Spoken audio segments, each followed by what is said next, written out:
Assalamualaikum warahmatullahi wabarakatuh. Saya Vidya Balkisani Aryasta NIM C1020069. Di sini saya akan mempraktekkan komunikasi efektif hubungan interpersonal antara perawat dengan perawat. Bagaimana sih videonya? Mari kita lihat. Baik Sus, karena kita nanti satu tim, sebelum kita bekerja, alangkah baiknya nanti kita diskusikan terlebih dahulu ya Sus. Ya.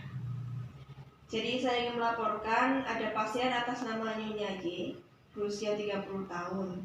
Beliau pasca operasi cesar sekitar 2 hari yang lalu. Mengeluh nyeri pada abdomen dengan skala nyeri 4. Pasien mengalami nyeri kurang dari 3 bulan, sehingga pasien sulit untuk beraktivitas maupun ke kamar mandi. Nah, untuk gejalanya tampak meringis, bersikap protektif, gelisah, frekuensi nadi meningkat, dan sulit tidur.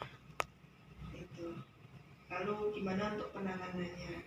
Oh begitu, baik Sus. Nanti untuk tindakannya saya akan memberi analgesik sama manajemen nyerinya, dimana pada pemberian analgesik itu ada tindakan observasi. Yang pertama, identifikasi karakter nyeri, kayak misalnya itu pencetus, pereda, terus kualitas, lokasi, intensitas, dan lain-lain.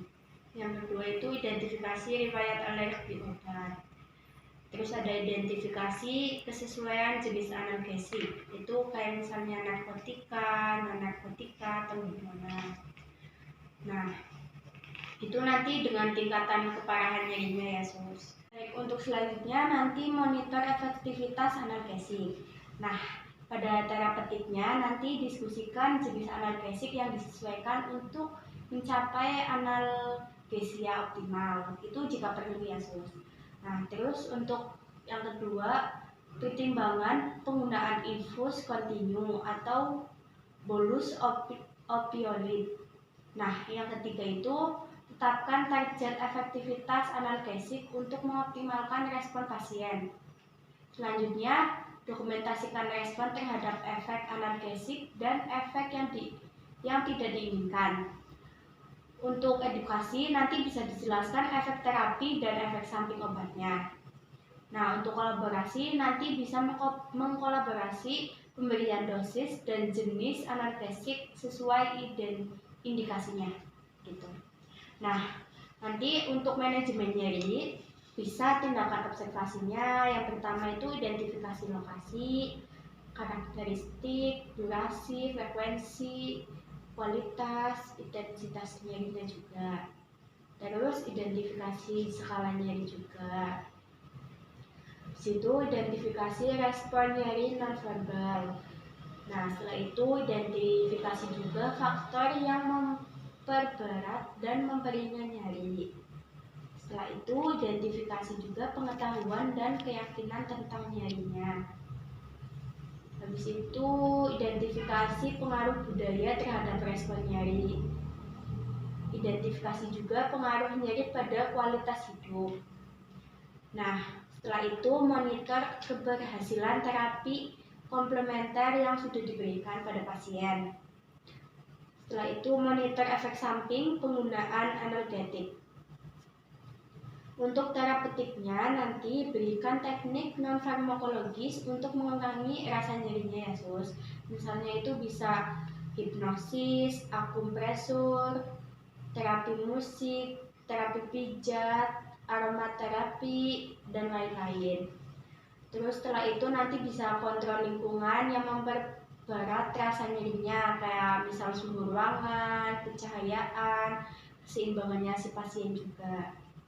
Nah, terus dilihat juga fasilitas istirahat dan tidurnya Sus. Jadi tuh biar si pasien juga aman, tidak terhambat saat tidur.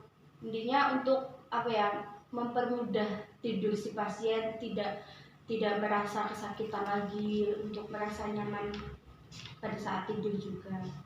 Terus mempertimbangkan jenis dan sumber nyerinya dalam pemilihan strategi meredakan nyeri. Nah, untuk edukasinya nanti bisa menjelaskan penyebab, periode, dan pemicu nyerinya. Setelah itu jelaskan strategi meredakan nyeri juga, dan anjurkan memonitor nyeri secara mandiri. Setelah itu anjurkan menggunakan analgetik secara tepat dan ajarkan teknik non-farmakologis untuk mengurangi rasa nyeri. Untuk kolaborasinya nanti bisa mengkolaborasi pemberian analgetik itu juga jika perlu ya sus. Nah setelah itu nanti saya juga akan melakukan tindakan membantu si pasien untuk bisa ke kamar mandi ataupun beraktivitas, kayak misal mungkin si pasien susah untuk mengganti baju, untuk mandi ataupun untuk ke kamar mandi buang air kecil begitu ya sus.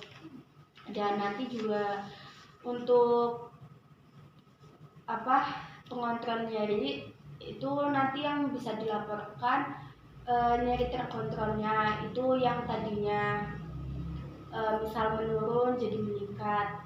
Terus nanti teknik non farmakologisnya juga bisa disampaikan dari menurun sampai meningkat. Untuk keluhan nyerinya juga ya dari yang tadinya menurun jadi meningkat. Terus untuk penggunaan analgesiknya juga bisa seperti itu ya sus. Baik, nanti saya langsung ke pasien di ruang NDS. Terima kasih. Bisa begitu? Iya, bisa diterima. Sus, nanti saya akan langsung tangani di ruang analis. Baik, nanti saya tangani pada jam 7 pagi sampai jam 2 siang.